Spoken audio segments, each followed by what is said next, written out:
ఈ ఊరందరికీ మంచి జరగాలని కోరుకునేది మీరు. అలాంటిది మీరు రాధని దీవిస్తే తప్పని ఎవరంటారు? అమ్మా, మీకింత ఐశ్వర్యాన్నిచ్చిన ఆ భగవంతుడు ఐదోతనాన్ని దూరం చేసి మీకు అన్యాయం చేశాడు. అంత మాత్రాన మీరు దీవిస్తే అమ్మాయికి అపకారం జరుగుతుందని ఎందుకు అనుకుంటున్నారు? ముందు మనస్ఫూర్తిగా దీవించండమ్మా.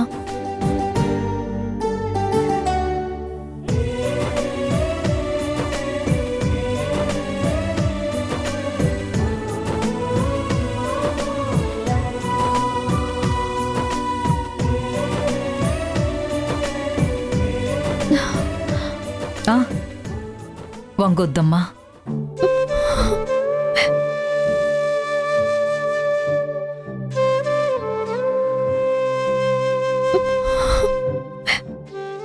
ఏంటమ్మా ఈ కన్నీళ్ళు? ఇక్కడ జరుగుతున్న సీమంతంలో నీకేమైనా లోటు కనిపించిందా? మాకే తెలియకుండా నిన్నేమైనా బాధ పెట్టావా? చెప్పమ్మా. లేదండి, నేను రాధని అనాథనని నాకు తెలుసు. కన్నవారికి దూరమైన దురదృష్టవంతురాలిని. అలాంటి నాకు ఈరోజు ఈ కుటుంబం నచ్చింది. నా తల్లిదండ్రులు ఉన్నా సరే ఇంత గొప్పగా చూసుకునేవారు కాదేమో, నా గురించి ఇంత ప్రేమగా ఆలోచించేవారు కాదేమో. కానీ ఈ ఇంట్లోనే నాకు ఇంత ఆదరణ దొరుకుతుంది. నా గురించి మీరు, మురారి గారు, అన్నయ్య గారు, సత్య ఇలా అందరూ ఆలోచిస్తుంటే, నా కోసం మీరిదంతా చేస్తూ ఉంటే ఆనందంతో నా మనసు తట్టుకోలేకపోతుంది.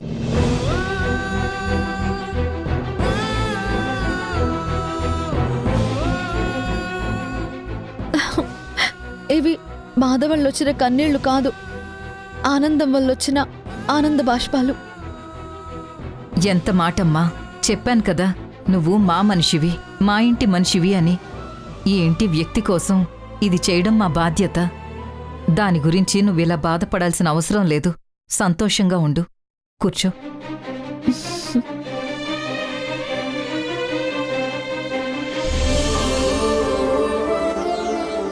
అమ్మా నీలిమా, పెద్దమ్మా రండి కూర్చోండి.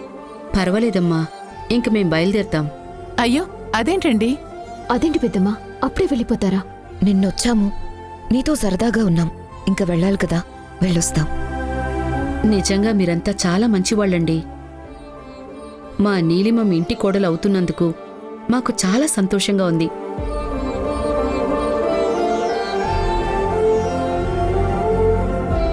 మరి మేమింక బయలుదేరతాం. మీ కూతురి ఇంట్లో ఉంటున్నందుకు మీరంత సంతోషిస్తున్నారు కదా, మరి మీ కూతురు సంతోషాన్ని చూడకుండా ఎక్కడికెళ్ళిపోతారు? ఏ ఆడపిల్ల పుట్టింట్లో ఉండిపోలేదు కదండి. చూడండి, ఇది అందరి ఇల్లు. మనమందరం కలిసి ఉండాలని నా చెల్లెమ్మ కోరుకుంటుంది. అందుకే మీరిక్కడుంటే బాగుంటుంది. అవును, ఏదో నిన్న పరిచయం అయ్యాం కదా అని ఇక్కడే మీ ఉండిపోవడం ఎంతవరకు బాగుంటుంది? చూడమ్మా, మీరు ఎప్పుడు పరిచయం అయినా సరే నీలిమకు మీరు కావలసిన వాళ్ళు. నీలిమ మా ఇంటి మనిషి అయినప్పుడు మీరు కూడా మా వాళ్లే. మన వాళ్ళందరూ ఒకే దగ్గర ఉండాలని మేం కోరుకుంటున్నాం. అందులో తప్పు లేదనుకుంటాను.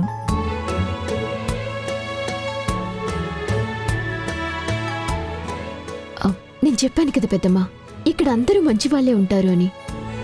మీరు కూడా మాతో ఉంటే బాగుంటుంది. ఆంటీ ఒప్పుకున్నాక కాదనటం ఎందుకు? అది కాదమ్మా, ఎంత అయిన వాళ్ళమైనా సరే ఎవరి హద్దుల్లో వాళ్ళు ఉండాలి. అప్పుడే బంధాలైనా బంధుత్వాలైనా బలంగా ఉంటాయి. అందుకే మా ఇంటికి మేం వెళ్తామంటున్నాను. ఇది పరా ఇల్లు అనుకోవద్దని మేమంటున్నాం కదండి. అందరూ ఒకే ఇంట్లో ఉంటే బంధాలు మరింత బలపడతాయి. అందరం సంతోషంగా ఉంటాం. నీలిమ మా మనిషిని చెప్పి మేవెంత అనుకున్నా మీరు కూడా ఉంటే ఆ ఆనందం తన కళ్ళల్లో ఉంటుంది. మీరిక్కడే ఉంటే తను మరింత హ్యాపీగా ఉంటుంది. అందుకే మిమ్మల్ని ఇక్కడే ఉండమంటున్నాం. చూడండి, దూరంగా ఉన్నా దగ్గరగా ఉన్నా అభిమానం అనేది మనసులో ఉండాలి. అది ఉన్నంతకాలం ఎవరిలో ఎలాంటి ఇబ్బంది రాదు. చూడండి, మీరు పరాయి వాళ్ళని ఇక్కడెవ్వరు అనుకోవట్లేదు. అలాగే మీరు కూడా మేమంతా మీ వాళ్ళమే అనుకుంటే ఇక్కడుండండి, లేదంటే మీ ఇష్టం. అయ్యో ఎంత మాటండి. నాకు ఊహ తెలిసిన దగ్గర నుంచి అమ్మా నేను తప్ప మాకంటూ ఎవరూ లేరనుకున్నాం. కానీ ఈరోజు ఇంతమంది మా వాళ్ళు ఉన్నారంటే మాకు చాలా సంతోషంగా ఉంది. మరింకే ఆ సంతోషాన్ని మరొక్క రోజులోనే ఎందుకు దూరం చేసుకోవడం? హాయిగా అందరం ఇక్కడే కలిసిందాం. నీలిమా, వాళ్ళిక మీదట ఇక్కడే ఉంటారు. వాళ్ళుండటానికి గది చూపించు. నిజంగా మేం చాలా అదృష్టవంతులమండి. అనుకోకుండా యాక్సిడెంట్లో పరిచయమైనా నీలిమ వల్ల మా జీవితాలిలా మారుతాయని కలలో కూడా ఊహించుకోలేకపోయాం. ఎన్ని రోజులు ఇదే ఊర్లో ఉంటున్నా మేం ఒంటరిగానే ఉన్నాం. మా వాళ్ళు ఎవరూ లేరని బాధపడ్డాం. కాని ఒక్క రోజులోనే మా రాతిలా మారిపోయింది.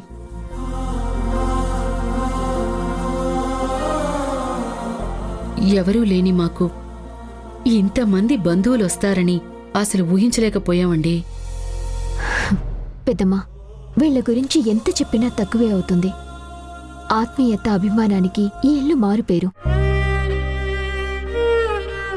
ఇక్కడ ఒకప్పుడు ఒక దేవత ఉండేది. అందరి గురించి ఆలోచించేది, అందరి మంచి కోరుకునేది.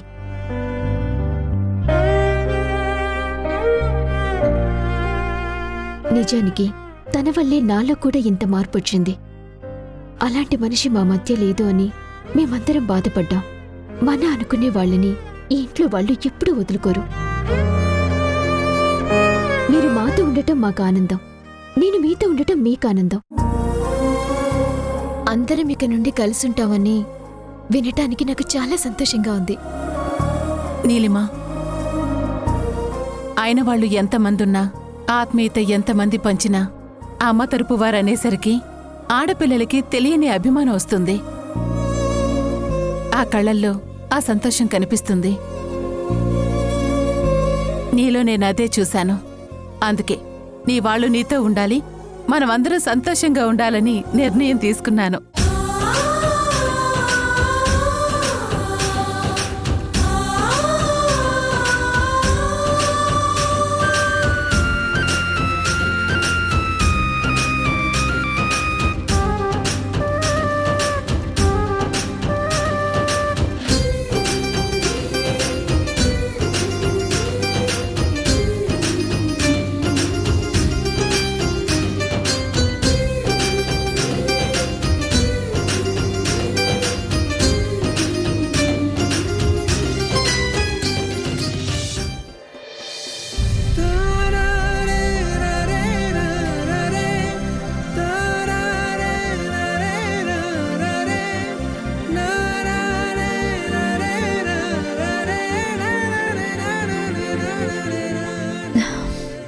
ఈ ఆనందం ఎంతోసేపు ఉండదు రాదా, అంతా ఆవిరైపోతుంది. ఇప్పుడు చిరునవ్వులతో ఉన్న నీ మొహం కాసేపట్లో చిన్నబోతుంది. కళకళ్లాడుతున్న ఇంట్లో కొద్దిసేపట్లో కన్నీళ్లు మొదలవుతాయి. అమ్మా,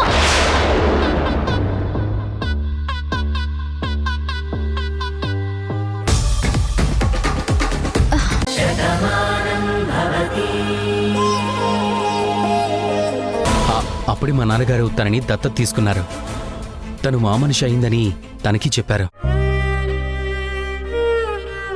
అయినా సరే తన వాళ్ళంటూ కనిపించేసరికి నీలిమలో చాలా సంతోషం కనపడుతుంది. తను ఇంత హ్యాపీగా ఉండడం మేమెప్పుడూ చూడలేదు. మీలాంటి వాళ్లతో కలిసి ఉంటుంది కదా, నిజంగా మా చెల్లి అదృష్టవంతురాలండి. ఇంత మంచి కుటుంబంలో ఉంటే ఇంకా తన వాళ్ళు పరాయి వాళ్ళని ఎవరున్నారు? మీరు చెప్పింది నిజమే అండి. ఎంతైనా సరే ఇది తనకు అత్తవారిలే అవుతుంది. మేమందరం తన భర్త తరపు వాళ్ళం. కానీ మీరు మాత్రం తన సొంత రక్తం అవుతారు. అందుకే తనలో అంత సంతోషం కనబడుతోంది. అందరూ ఎప్పుడూ ఇలాగే ఇక్కడే కలిసుండాలని మేం కోరుకుంటున్నాం. సమయానికి మీరు కనిపించడం నిజంగా అదృష్టమని మేము భావిస్తున్నాం. మీరందరూ ఇక్కడున్నారా? నీ గురించే మాట్లాడుకుంటున్నావు. నా గురించా? అయినా నా గురించి ఏముంటుంది మాట్లాడుకోవడానికి? అదేంటమ్మా, వీళ్ళని మమ్మల్ని కలిపింది నువ్వే కదా. ఇన్నాళ్ళు మేం ఒంటరిగానే బ్రతికాం. ఇప్పుడు నీ వల్ల మాకు బంధువులొచ్చారు, మేము నీకు బంధువులమయ్యాం. అదే అందరికీ సంతోషంగా ఉంది అంటున్నారు. నిజం పెద్దమ్మా. ఇన్ని సంవత్సరాలుగా ఒకే ఊళ్ళో ఉంటున్నా ఎప్పుడూ ఎదురుపడకపోవటం నాకు ఆశ్చర్యంగానే ఉంది.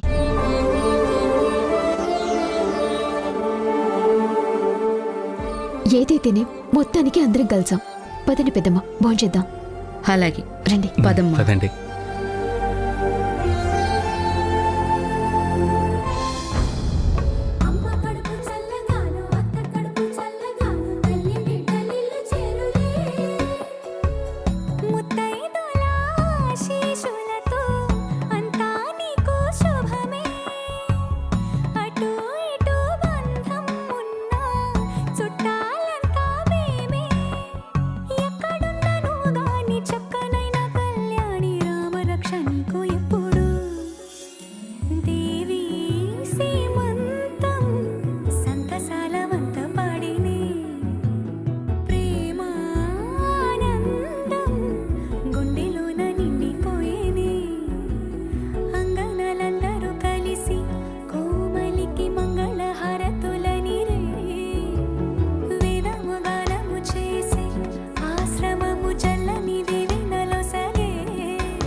భార్గవి, మీరు వెళ్ళకండి, మీతో మాట్లాడాలి. ఏంట్రాదా, ఏమన్నా అర్జెంటా? ఒక 10 నిమిషాలు ఉండండి, మీతో మాట్లాడాలి. అలాగే.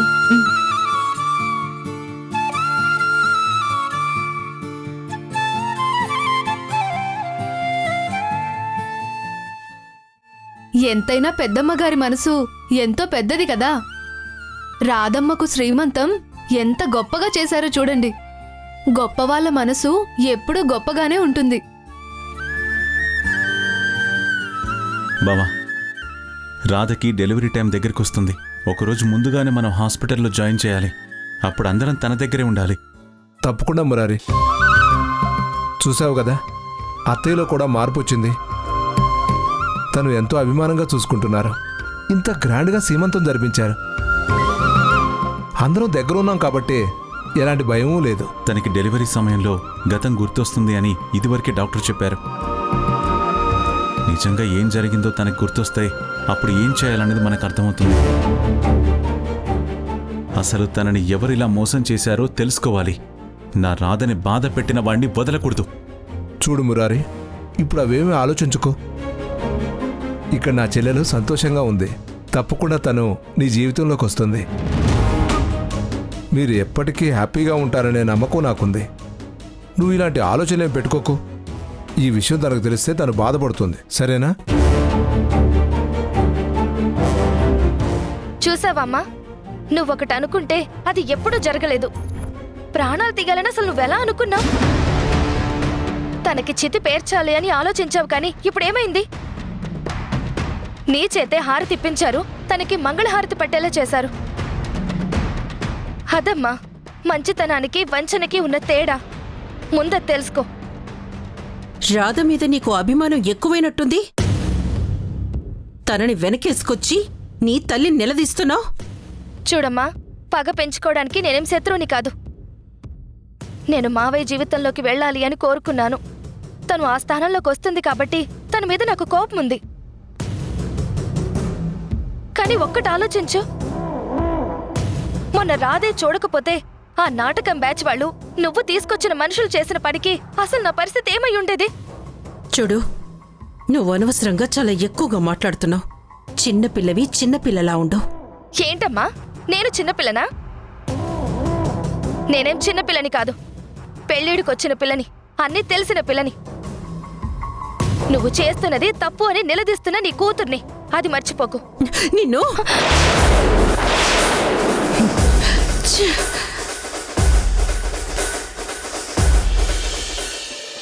చెల్లెమ్మా, కార్తిక్ ఇక్కడున్నావా? అందరండి.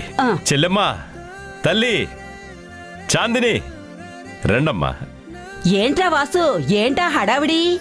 హడావిడి అంటావేంటమ్మా? పెళ్లి పనులు ఎంత చేసినా తరగట్లేదు. హ, ఎప్పుడెప్పుడు నా అల్లుడు నా కూతురు మెళ్ళో తాలి కడతాడా, కాలికి మెట్టెలు తొడుగుతాడా, నేను కన్యాదానం చేద్దామా అని ఆ శుభగడియ కోసం ఎదురు చూస్తున్నాను. ఇంకెంతరా, ఎటూ పెళ్లి సమయం దగ్గరకొచ్చింది కదా, ఆ 3 ముళ్ళు తొందరలోనే పడిపోతాయి.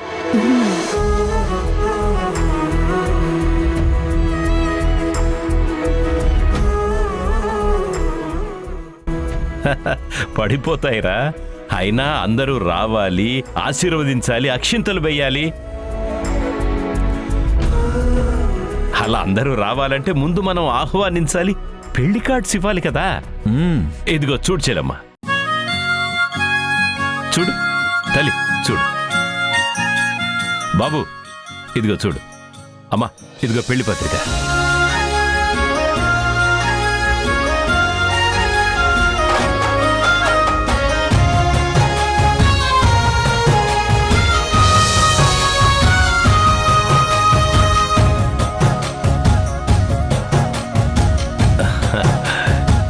ఏమ్మా, బాగుందా? బాగుందిరా. అవును మావయ్య, చాలా బాగుంది. శుభలేఖ మీద వీళ్ళిద్దరి ఫోటోలు చూస్తుంటే చాలా సంతోషంగా ఉంది.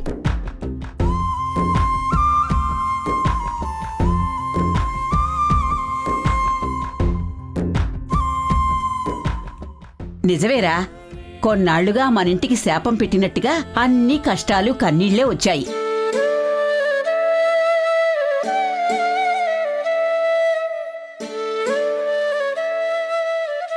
మళ్ళీ ఇన్ని రోజుల తర్వాత ఒక శుభకార్యం ఈ ఇంట్లో జరగబోతుంది. మళ్ళీ మా అందరి ముఖాల్లో చిరునవ్వులు కనిపిస్తున్నాయి.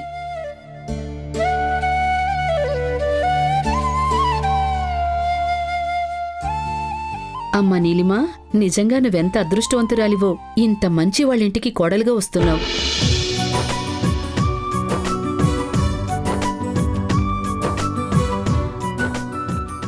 రావడం ఏంటమ్మా? తన ఇంట్లోనే ఉంటుంది కదా. ఇప్పుడు అతిథిగా ఉంటుంది, రేపు పెళ్ళైన తర్వాత ఇంటి కోడలుగా మారుతుంది, అంతే కదా?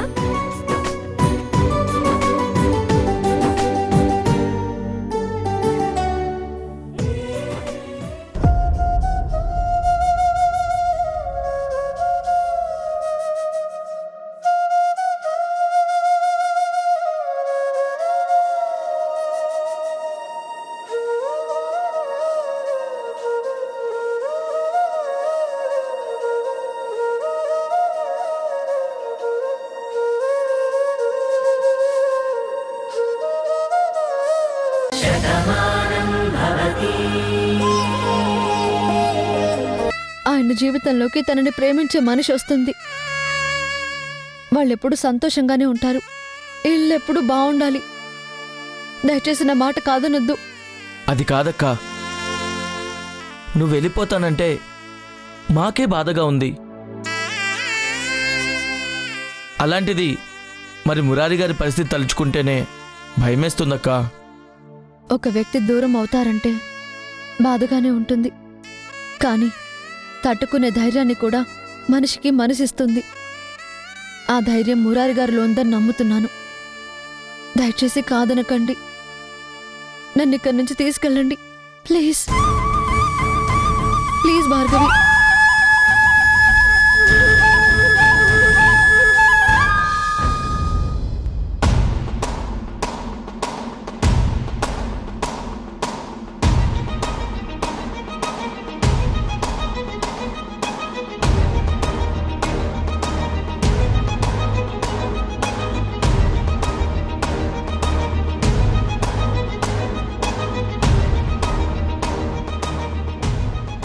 అజయ్, అనవసరంగా నువ్వు ఎక్కువ ఆలోచిస్తున్నావు.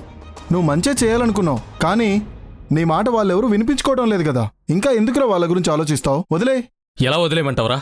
చేసిన మేలు మర్చిపోమంటావా? ఒక రౌడీని మనిషిగా మార్చడం ఎవరికైనా సాధ్యమవుతుందా చెప్పు. నేను ఎన్నిసార్లు అరెస్ట్ అయ్యాను, ఎన్నిసార్లు జైలుకి వెళ్ళాను. నాలో ఎప్పుడైనా మార్పు వచ్చిందా? లేదు, కానీ అలాంటి మమ్మల్ని కూడా మార్చిన గొప్ప వ్యక్తిరా బానక్క. ఇప్పుడు తనే లేదు కదరా. చనిపోయిన మనిషి గురించి నువ్వెందుకింతలా ఆలోచిస్తున్నావు?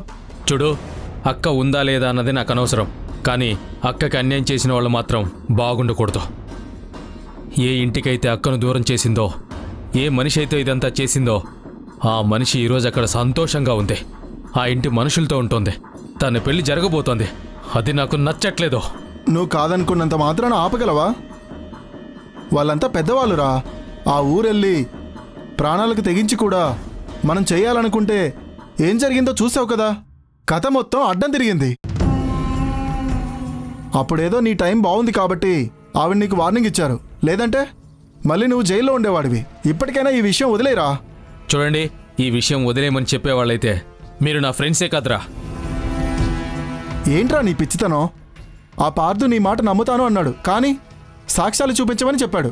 ఏ సాక్ష్యం లేదు కదా, మరి ఏం చేస్తావు? నువ్వెంత ప్రయత్నించినా నీకు ఎలాంటి దారి కనిపించడం లేదు. ఈలోగా అక్కడ పెళ్లి కూడా జరిగిపోతుంది. అందుకేరా చెప్తున్నాను. మీరు చెప్పింది నిజమేరా. సాక్ష్యాలు సంపాదించడం నా వల్ల కావట్లేదు, కానీ పెళ్లి మాత్రం జరగనివ్వను. ఆ పెళ్లి ఆగిపోవాలి. ఆ నీలిమ జీవితంలో సంతోషం అన్నది మిగలకూడదు. తను చేసిన పాపాలకు తను అంతకంతా అనుభవించాలి. సాక్ష్యాలు సంపాదించలేకపోయినా ఈ పెళ్లి ఎలా ఆపాలో నాకు తెలుసు. దాని గురించి ఏం చెయ్యాలో ఆలోచించి ఒక నిర్ణయానికి వచ్చాను.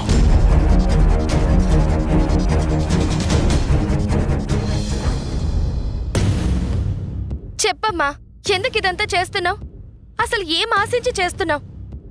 నా జీవితం గురించి నువ్వు ఆలోచిస్తున్నావు, కానీ ఒకరి ప్రాణాలు తీసి వాళ్ళ ఉసురు పోసుకుని ఆ జీవితాన్ని తీసుకోవాల్సిన అవసరం అయితే నాకు లేదు. పిచ్చి పిచ్చిగా మాట్లాడకు. నీ గురించి ఏం చేయాలో నాకు తెలుసు. ఇక ఈ విషయాన్ని నువ్వు ఇక్కడితో వదిలేస్తే మంచిది. ఏంటమ్మా వదిలేయాలి? నువ్వు విషం కలిపిన విషయాన్ని వదిలేయాలా? మనిషి ప్రాణాలు తీయాలి అనుకోడాన్ని వదిలేయాలా? నేను నీలో తల్లిని చూస్తున్నాను, కానీ ఈరోజు నువ్వు నాకు రాక్షసిలా కనిపిస్తున్నావు. ఏం మాట్లాడుతున్నావే? ఇందాకట్నుంచి చూస్తున్నాను. ఇంట్లో అందరూ ఉన్నారు కదా అని నేనేం మాట్లాడలేకపోతున్నాను. ఊరుకుంటున్న కొద్దీ రెచ్చిపోతున్నావు. విషం కలపడమేంటి? నేనేం చేయలేదని చెప్తుంటే నీకు అర్థం కావట్లేదా?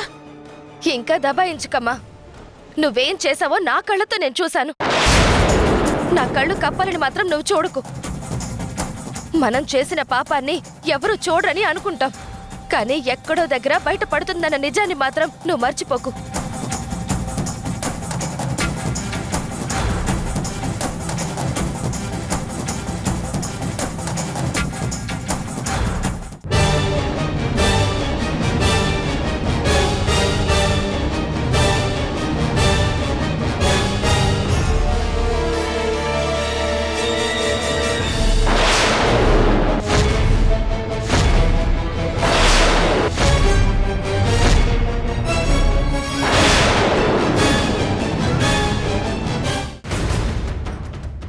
రాధా, నేను నిన్ను ఏమీ చేయలేనని నువ్వనుకుంటున్నావు.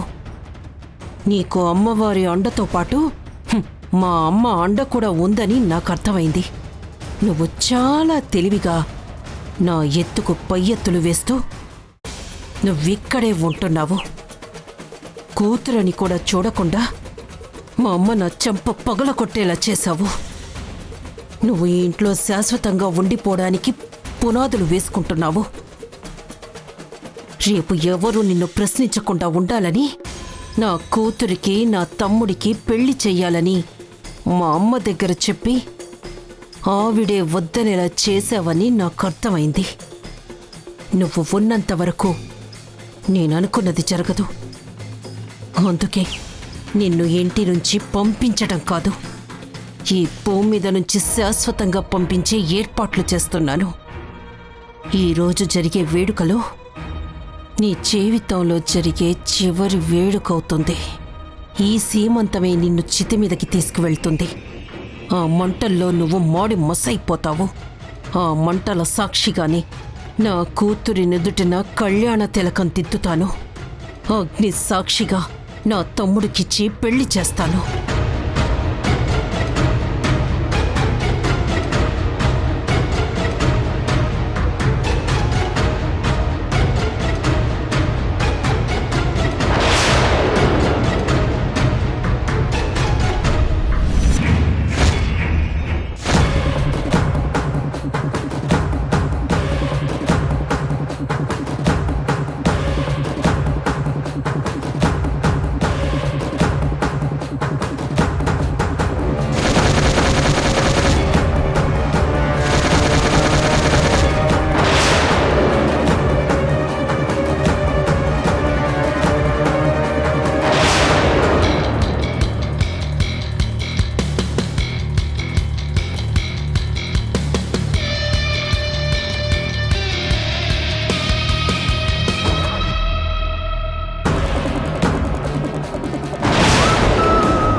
పని చేశావమ్మా? ఎంతకి దిగజారిపోయావు నువ్వు. అసలు ఆడదానివనే మర్చిపోతున్నావు. ఇంకొక ఆడదాని ప్రాణాలు తీయాలని చూస్తున్నావు. నువ్వు ఎవరి మీదైతే పగ పెంచుకున్నావో ఆ మనిషేనమ్మా నీ కూతురు పరువుని కాపాడింది. అది కూడా నువ్వు తెలుసుకోలేకపోతున్నావు. రాధకి అన్యాయం జరగకూడదు, జరగనివ్వను.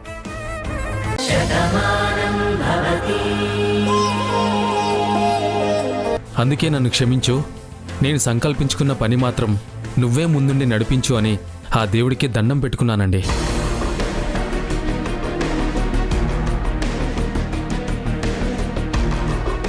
చాలా సంతోషం అజయ్. నీలో ఈ మార్పు రావాలనే మేం కోరుకున్నాం. చూడు, ఒకటి గుర్తుపెట్టుకో, తెలుసో తెలియకో ప్రతి ఒక్కరూ ఏదో ఒక తప్పు చేస్తారు. కానీ సరిదిద్దుకున్న తర్వాత ఆ తప్పుని ఎత్తి చూపించడం మాత్రం మంచిది కాదు.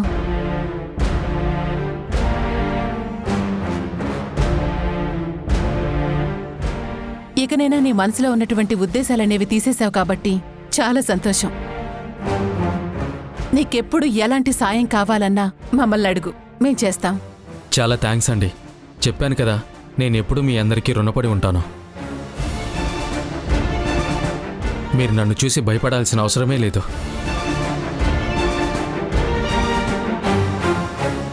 మీకంతా మంచే జరుగుతుంది. ఆ దేవుడు తప్పకుండా కాపాడతాడు. మీరు పూజ చేయించడానికి వచ్చినట్టున్నారు? అవును, నిన్ననే పెళ్లి శుభలేఖలొచ్చాయి. దేవుడి దగ్గర శుభలేఖ పెట్టి పూజ చేయించాలని తీసుకొచ్చాం.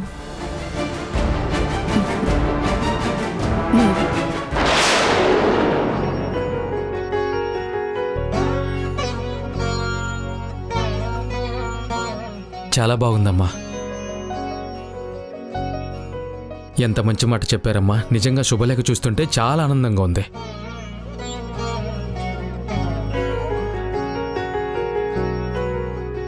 All the best. మీరు అనుకున్నదంతా జరగాలని నేను కూడా మనస్ఫూర్తిగా కోరుకుంటున్నాను. తప్పకుండా ఆ దేవుడు మనందరి కోరికలు నెరవేరుస్తాడని నాకు నమ్మకం ఉంది. నేను గుళ్ళో మిగిలిన దేవుళ్ళకి నేను కోరుకున్నది జరగాలని దండం పెట్టుకోవాలి. మీరు పూజ చేయించుకోండి, వెళ్ళొస్తానమ్మా.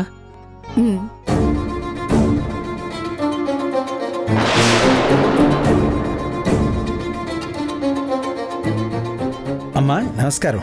నమస్కారం అండి. పూజారి గారు, మా అబ్బాయి పెళ్లి శుభలేఖ ఇది. స్వామివారికి ఇవ్వాలని వచ్చాం. అలాగే పూజ చేయండి. సరేనమ్మా. ఓం వాగర్ధావివ సంపృక్త వాగర్త ప్రతిపత్తయే జగత పితరవందే పార్వతీ పరమేశ్వరౌ త్రయంబకం యజామహే సుగంధిం పుష్టివర్ధనోర్వారుకమే బంధనాన్ మృత్యోర్ముక్షే మామృతాత్ హర నమః పార్వతీపతయే హర హర మహాదేవ శంభో శంకర.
నువ్వేం భయపడక్కర్లేదు. నువ్వు అప్పుడే తినొద్దు, ముందు నేను తినాలి. అదేంటమ్మగారు, మీరు తినాలంటే మీకు వేరే ప్లేట్లో పెడతాను కదా. ఆ అమ్మ తింటుంటే ఆపి తినకండి, అసలే కడుపుతో ఉంది కదా. నాకు తెలుసు, నేను టిఫిన్ అంతా తింటాను అనడం లేదు. ముందు నేను టేస్ట్ చూస్తాను అంటున్నాను. ఏంటి సత్య, ఎప్పుడూ లేనిది ఇలా కొత్తగా ప్రవర్తిస్తున్నావు? అవును సత్య, నువ్వు టేస్ట్ చూడడం ఏంటి? ఆల్రెడీ టిఫిన్ అందరం తిన్నాం కదా, బానే ఉంది. తను టాబ్లెట్ వేసుకునే ముందు తింటాను అంది, ఇప్పుడు తింటుంది. మావయ్య, నేనేం కావాలని చేయడం లేదు, టేస్ట్ బాగోలేదని చెప్పడం లేదు. తను కడుపుతో ఉంది కదా, తను తినే ప్రతి ఆహారం తనతో పాటు లోపలున్న బిడ్డకు కూడా చేరుతుంది. తల్లి బిడ్డ క్షేమంగా ఉండాలి కదా. ఏమో, తినే తిండిలో ఎప్పుడు ఏదెలా మారుతుందో ఊహించలేం కదా. తనని జాగ్రత్తగా చూసుకోవాల్సిన బాధ్యత మనందరి మీద ఉంది కదా మావయ్య. ఇలా ఇవ్వు.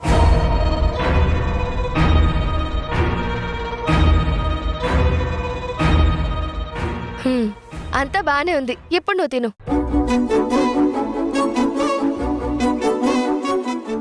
ఏంటి సత్య, ఏదో రాధకి సెక్యూరిటీ ఆఫీసర్ లాగా ముందు నువ్వు తిని చెక్ చేస్తున్నావు? తప్పేముంది మావయ్య, తనని జాగ్రత్తగా చూసుకోవాలి అనుకున్నప్పుడు ఇలా చూడడంలో తప్పేం లేదుగా. అంటే ఏంటమ్మా, ఆవిడ తినే దాంట్లో నేను జాగ్రత్తలు తీసుకోనానా మీ ఉద్దేశం? జ్యోతి, ప్రతిదీ నువ్వు అలా ఎందుకు తీసుకుంటావు? తనని బాగా చూసుకుంటాను అని చెప్పాను, అంతేకాని నిన్ను బాధ పెడతాను అని నేను చెప్పట్లేదు కదా. ఈ విషయంలో ఎవరూ ఏమీ ఆలోచించక్కర్లేదు. రాధా, నువ్వు తినేసే.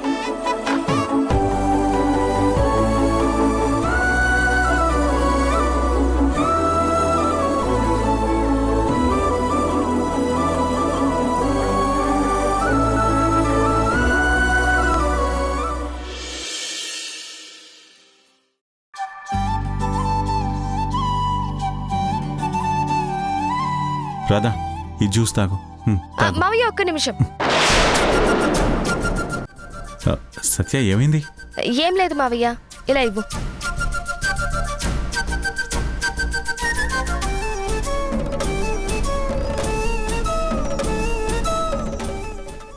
అంత బానే ఉంది, ఇప్పుడు నువ్వు తాగు.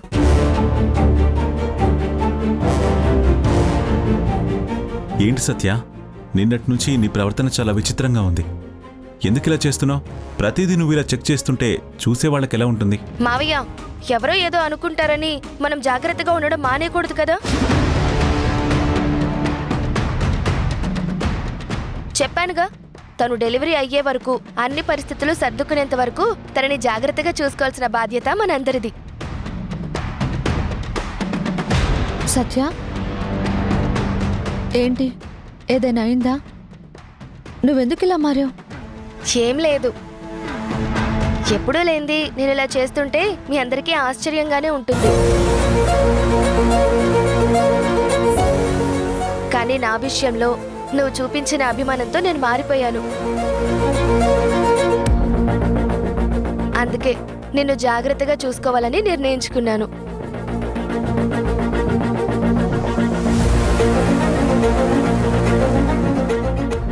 సత్య చిన్నపిల్ల అనుకున్నాను, కానీ చూడు ఎంత గొప్పగా ఆలోచిస్తుందో. చూస్తాను. ఆగవే, ఏంటే నువ్వు చేస్తున్న పని? నీ బుద్ధి ఎప్పుడు ఎలా మారుతుందో తెలియదు కదా. అందుకే నువ్వేదైనా చేయగల సమర్థురాలువని నాకు తెలుసు. కానీ ఒక్కటి గుర్తుపెట్టుకో, రాధను ఏదైనా చేయడానికి నువ్వేం కలిపినా అది ముందు నీ కూతురు కడుపులోకి వెళ్తుందని ఆలోచించు. తనకేం జరుగుతుందో లేదో నాకు తెలియదు, కానీ నువ్వు చేసిన పని వల్ల నా ప్రాణం పోయే పరిస్థితికి నువ్వే కారణమవుతావు. గుర్తుపెట్టుకో.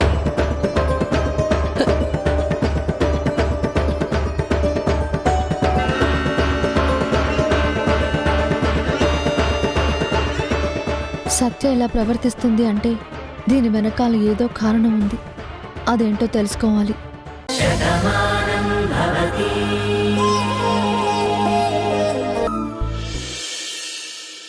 అమ్మమ్మా, అమ్మమ్మా! బాబా, ఏంటి అరుపులు? ఏమైంది? ప్రసాదం తీసుకో. అమ్మమ్మా, ఈ రోజు మన ఇంట్లో పండగ లాంటిది. అందరికి ఇష్టమైన స్వీట్లు చేయి, అన్ని రకాలైన వంటలు చేయి. నిజమైన పండగ ఈ రోజే మన ఇంటికి వచ్చింది.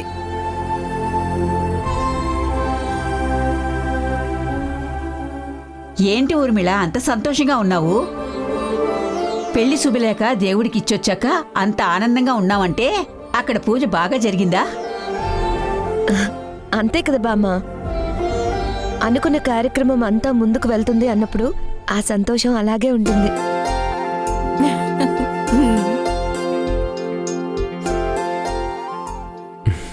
అమ్మలో ఈ ఆనందం శుభలేఖ దేవుడి దగ్గర పెట్టినందుకు కాదు, అంతకు మించి ఇంకా ఉంది.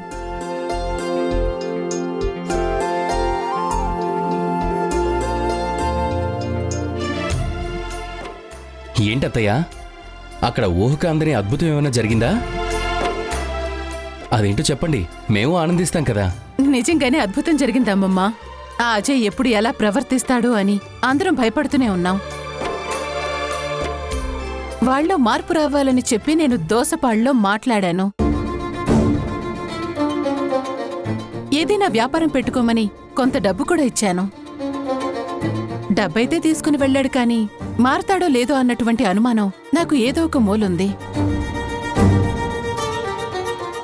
మళ్ళీ ఎలాంటి ప్రమాదమైనా తలపెడతాడేమోనని చెప్పి ఒక చిన్న భయం కూడా ఉండేది. కానీ ఈ రోజు నా భయానికి తెరపడిపోయింది. వాడు పూర్తిగా మారిపోయాడు.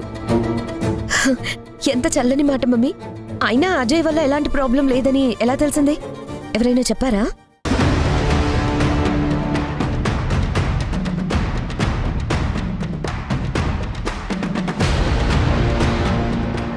ఎవరో చెప్పడం ఏంటి చాందిని? ఈరోజు గుళ్ళో అజయ్ ఎదురయ్యాడు, అమ్మతో మాట్లాడాడు, తను పూర్తిగా మారిపోయాడు. అందుకే అమ్మ ఇంత ఆనందంగా ఉంది. నిజంగా దేవుడు కరుణించాడు మమ్మీ. నీ పూజ ఫలించిందని చెప్పడానికి ఇంతకన్నా నిదర్శనం ఇంకేం కావాలి?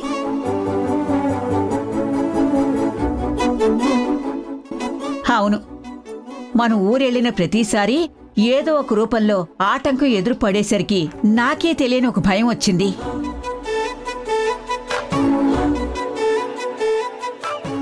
మన సొంత ఊర్లో కూడా మనం ప్రశాంతంగా ఉండలేము అనిపించింది. అది ఊరి సమస్య బామ్మ, కానీ అజయ్ అది తన సమస్యగా మార్చుకున్నాడు. ఈరోజు అది కూడా తీరిపోయిందని అర్థమైందిగా. నిజం చెప్పావు బాబు. నా కూతురు భవిష్యత్తు ఏంటని భయపడ్డాను. వాడెవడో ఎందుకిలా ప్రవర్తిస్తున్నాడో తెలియక ఏం జరుగుతుందో అని చాలా కంగారు పడ్డాను. కాని ఈరోజు వాడు మారిపోయాడని తెలిసింది. ఇంక నా కూతురు జీవితానికి ఎలాంటి ఇబ్బంది ఉండదు. ఈ పెళ్లి బాగా జరుగుతుందన్న సంతోషం నాకుంది.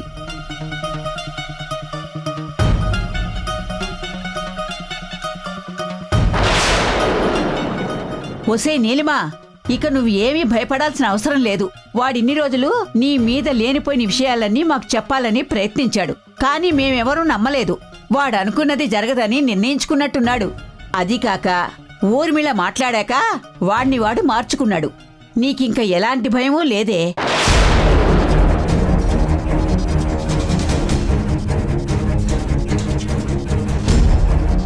అక్కడ జరిగిందేంటో మీకు తెలీదు. అజయ్ నటిస్తున్నాడు. వాడు మారిపోయాడు అని మీరు నమ్ముతున్నారు. పోనీలేవే, ఎంకి పెళ్లి సుబ్బిచావుకొచ్చిందని ఈ ఎదవ ఎక్కడ ఎలాంటి గొడవ పెడతాడోనని భయపడ్డాను.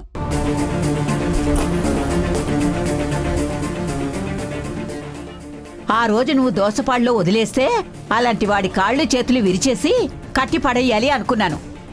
ఈ ఊర్మిళ ఏంటి వాడికి డబ్బిచ్చి పంపించిందేమిటా అనుకున్నాను. కానీ మనిషి మారాడని, మాట వింటాడని మరోసారి నిరూపించింది. రాయిలాంటి వాణ్ణి కూడా ఊర్మిళ మార్చేసింది. ఇక ఏ ఇబ్బంది లేదు.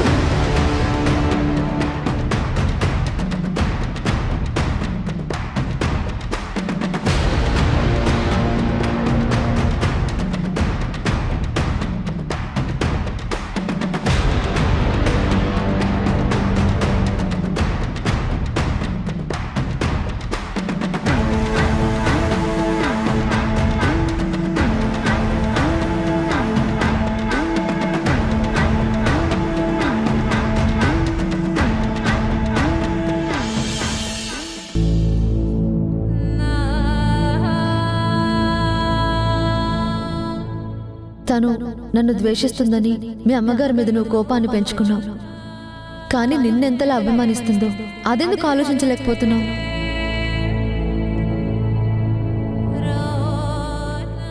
నీ జీవితం కోసం, నీ భవిష్యత్తు కోసం ఆవిడేదైనా చేస్తుందని నేను అర్థం చేసుకున్నాను. నువ్వు కూడా కన్నతల్లి మీద కోపాన్ని పెంచుకోకు. ఈ ప్రపంచంలో కనిపించని దైవానికి అందరం దండం పెడతాం, కానీ అందరికీ కనిపించే దైవం తల్లి. అలాంటి తల్లి విషయంలో మాత్రం ఎప్పుడూ తప్పుగా ఆలోచించకు. సత్య, ఏంటే ఇంకా అలా ఉన్నావు? మనం పేరంటానికి వెళ్ళాలి. ఆ పిన్నిగారు ఇప్పటికే 2 సార్లు ఫోన్ చేశారు, ఇంకా రాలేదేంటా అని. అయినా నువ్వేంటే ఇలా పొలంలో దిష్టిబొమ్మలా నిలబడున్నావు? త్వరగా పద, బయలుదేరదాం. నేనెక్కడికి రాను, నీతో అసలే రాను. నువ్వు పేరంటానికే వెళ్తావో పెళ్లికే వెళ్తావో నువ్వు వెళ్ళు. ఏం మాట్లాడుతున్నావే? నువ్వు మాట్లాడుతుంది నీ తల్లితో, అది నీకు గుర్తుందా? బాగానే గుర్తుంది. అసలు నీలాంటి దాని కడుపును పుట్టినందుకు నా మీద నాకే అసహ్యం వేస్తుంది.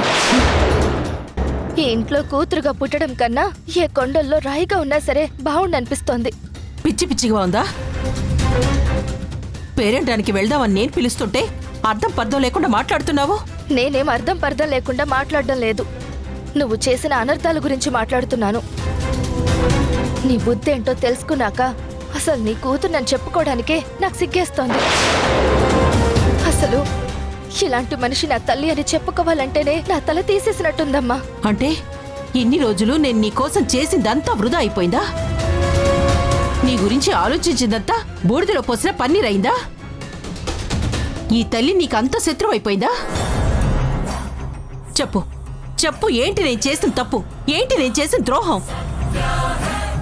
నీకు మేలు చెయ్యాలి అనుకోవడం నా పాపం ఎలా అవుతుంది? నీ కూతురికి మేలు చెయ్యాలి అనుకుంటే తప్పులేదమ్మా, కానీ ఇంకొకరికి ద్రోహం చేయకూడదు. వాళ్ళ ప్రాణాలు తీయాలి అని అనుకోకూడదు. పైకి పంపించేయాలి అన్న ఆలోచన రాకూడదు. ప్రాణం తీయడం అంత సులువైపోయిందా? పోయిన ప్రాణాన్ని తిరిగి బ్రతికించగలమా? తలక్రిందులుగా తపస్సు చేసినా అది జరుగుతుందా? తల్లివేమో, పేగు బంధం తెలిసిన దానివి కదా. మరి ఇంత మూర్ఖంగా ఆలోచించావంటే నేను ఎలా అర్థం చేసుకోవాలో నీ విజ్ఞతకే వదిలేస్తున్నాను. ఓహో, ఇవన్నీ నీ మాటలు కాదే. నీతో ఎవరు ఇలా మాట్లాడిస్తున్నారో నాకు అర్థమైంది. నా మీద నీకు ఎవరు ఈ విషయం నూరిపోస్తున్నారో ఇప్పుడు నాకు తెలిసిపోయింది. ఎందుకమ్మా ఇంకా రాధ మీద అంతలా అనుమానపడతావు? తను నీ గురించి ఏమీ చెప్పలేదు. అసలు నీ విషయంలో తను ఆలోచించే తీరును చూశాక నాకు సిగ్గనిపించింది. అదేనే దాని తెలివితేటలు. మంచిగానే మాట్లాడుతుంది, కానీ ఈ విషయాన్ని ఎలా ఎక్కించాలో అలాగే ఎక్కిస్తుంది.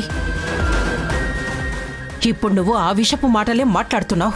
అమ్మా, రాధ గురించి ఇంకొక్క మాట తప్పుగా మాట్లాడితే తల్లివని కూడా చూడను, పళ్ళు రాలు కొడతాను.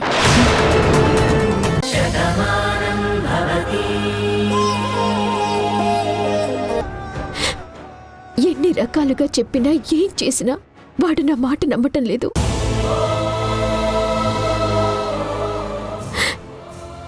ఏం చేయాలో నాకు అర్థం కావడం లేదు.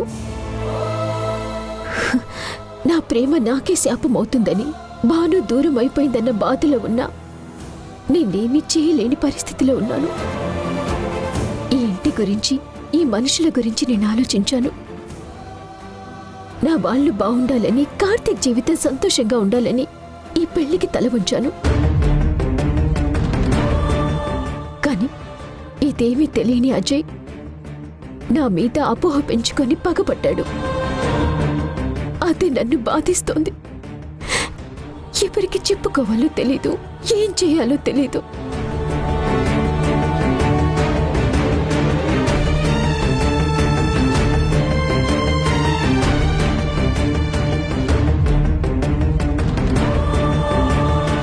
అమ్మా, ఆడపిల్ల మనసును అర్థం చేసుకోవాలి అంటే అమ్మైనా అయ్యుండాలి, లేదా అమ్మాయిని ప్రేమించిన వాడైనా అయ్యుండాలి.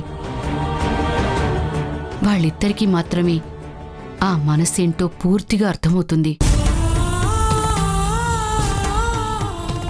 నువ్వేంటో అమ్మగా నేను అర్థం చేసుకున్నాను. నా కూతురు బాధపడితే నేను భరించలేను. నువ్వు చెయ్యని తప్పుకి శిక్ష అనుభవిస్తున్నావు. ఈ ఇంటి గురించి నువ్వు ఆలోచిస్తున్నావని ఆ రాక్షసుడు తెలుసుకోలేకపోతున్నాడు. దాని గురించి నువ్వు బాధపడకూడదు. నీకంతా మంచి జరుగుతుంది. అవును నీలిమా,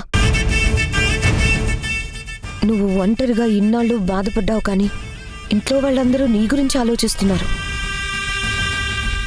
అందరం కలిసి నీ మంచి కోరుకుంటూ ఉంటే నువ్విలా ఒంటరిగా బాధపడ్డంలో అర్థం లేదు. కార్తిక్ గారు చాలా మంచివారు. నువ్వే ఇంట్లో సంతోషంగా ఉంటావు. నీకేం కాదు, మేమంతా ఉన్నాం కదా.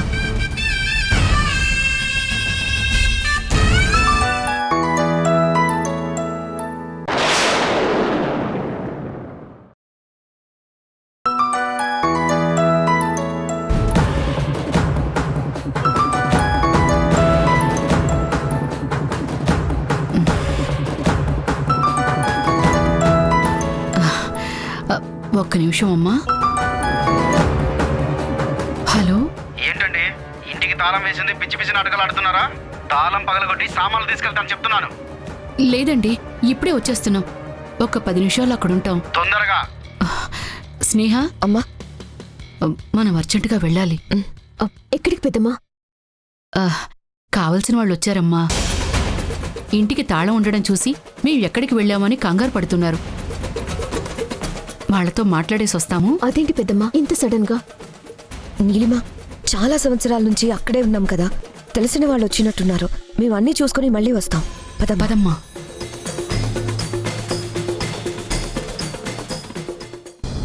మురారి, ప్రేమ అనే 2 అక్షరాలు ఎంతో గొప్పవి. ప్రేమ ఫలించినప్పుడు ప్రపంచాన్ని జయించినట్టుంటుంది. ఎవరూ మనతో లేకపోయినా సరే ప్రేమించిన వాడు పక్కన ఉంటే తనే ప్రపంచంగా బతకాలని ఉంటుంది. కానీ అదే ప్రేమని దూరం చేసుకుని ఒంటరిగా బతుకుతున్నప్పుడు కొండంత బాధ ఉంటుంది. ఇంత విశాలమైన ప్రపంచంలో ఒంటరిగా మిగిలిపోయామన్న భావన కలుగుతుంది. అయినా సరే ఒకప్పటి మధుర జ్ఞాపకాలు మనసులో మెదులుతూ ఉంటాయి. కళ్ళల్లో కన్నీళ్ళ రూపంలో బయటకొస్తాయి. కానీ అప్పటి ఆ సంఘటనలే ఈ ఒంటరి జీవితానికి తోడుగా ఉంటాయి. అందుకే తినడానికి తిండి లేని పరిస్థితుల్లో కూడా నీతో మాట్లాడుతూ ధైర్యంగా ఉండగలుగుతున్నాను. ఈ ధైర్యాన్ని తలుచుకుని నేను బతకాలని ముందుకు వెళ్ళే ప్రయత్నం చేస్తున్నాను.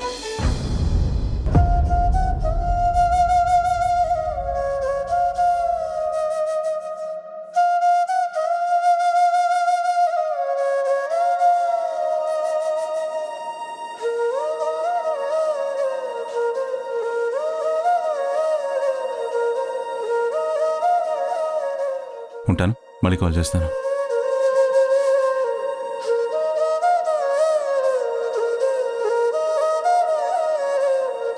రాధా,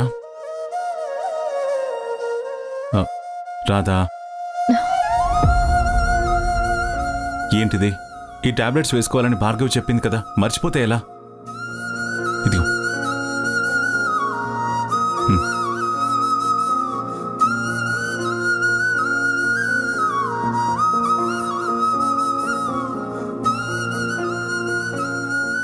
నా విషయంలో మీరెందుకండి ఇంత జాగ్రత్తగా చూసుకుంటున్నారు? నేను వేసుకుంటాను కదా. నువ్వు నా ప్రాణం రాధా, నా ప్రాణాన్ని నేను కాపాడుకోవాలి కదా. అందుకే ఇలా చూసుకోవడం నాకు ఆనందమే. టాబ్లెట్స్ వేసుకున్నావు కదా, నువ్వు కాసేపు రెస్ట్ తీసుకో. రైస్ మిల్ తాలూకా అకౌంట్స్ చూస్తున్నాను, మళ్ళీ వస్తాను.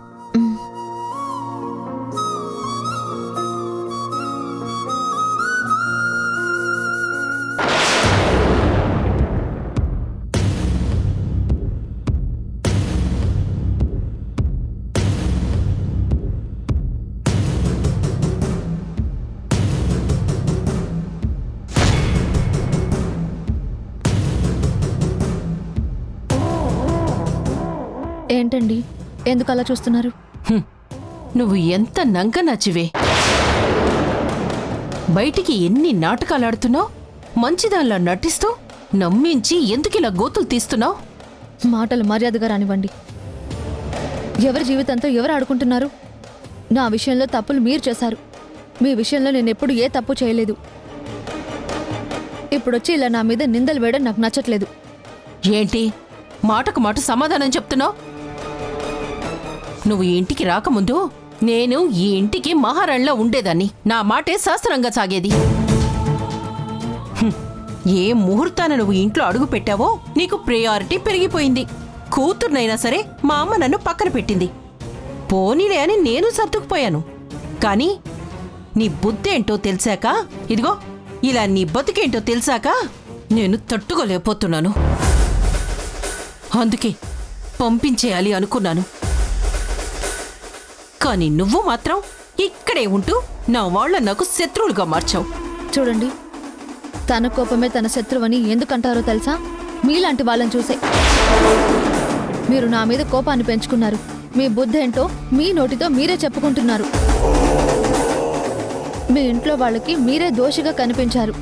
ఇప్పుడు ఆ నింద నా మీద వేస్తున్నారు. ఇది అసలు న్యాయంగా ఉందా? న్యాయం గురించి నువ్వు మాట్లాడుతున్నావా? అన్యాయం చేసింది నువ్వు. నా ఆశలన్నీ కాలరాసిందే నువ్వు.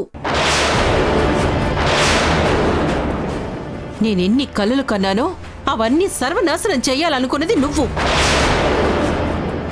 అసలు నీలాంటిది నా ఇంట్లో ఉండటం నాకు చాలా కష్టంగా ఉంది. నిన్ను పంపించాలని ఎన్ని ప్రయత్నాలు చేసినా అది మాత్రం జరగలేదు. ఇంటికి పట్టుకున్న గబ్బిలోలా ఇక్కడే ఉండిపోయావు. ఎప్పుడు నువ్వు బయటికి వెళ్తావా అని ఎదురు చూశాను. నువ్వు వెళ్ళలేదు సరికదా. చివరికి నేను ప్రాణంగా చూసుకున్న నా కూతురికి కూడా నన్ను శత్రువుని చేశావు. అది నన్ను ఎదిరించేలా చేశావు. ఈ పాపం నీకు ఊరికనే పోదు. నా శాపం నీకు తగులుతుంది. నీ కడుపులో ఉన్న బిడ్డ కూడా. జయా జయా జయా